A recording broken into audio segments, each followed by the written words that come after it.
তোমাদের সাথে আবার অনেক দিন পর ব্লগ শেয়ার করছি। সকাল সকাল স্যামকে নিয়ে বসে গেছে একটু আদর করতে, আর ওর তো সব সময় ঘুমানোর তাল। তোমাদের সাথে অনেক আগে শেয়ার করেছিলাম না, আমরা পার্কে ঘুরতে গিয়েছিলাম, সেখান থেকে এই গাছের ডালটা নিয়ে এসেছি। একদম ছোট ছিল, এখন গাছটাতে কুড়িও চলে এসেছে। গাছটা কিন্তু এখনও ছোট আছে, একটি বস্তায় লাগিয়েছিলাম। আমার ছাদ বাগানে সেই ছোট্ট অপরাজিতা গাছে এখন ফুল চলে এসেছে। প্রতিদিন বেশ অনেকগুলি করে ফুল দিচ্ছে। এক জায়গায় দেখি দুটো হয়েছে, দেখতে বেশ ভালোই লাগছে।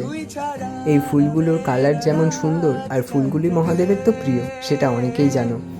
দুর্গাপুজো তো চলেই এলো, আর এখন তো শিউলি ফুলের সিজন।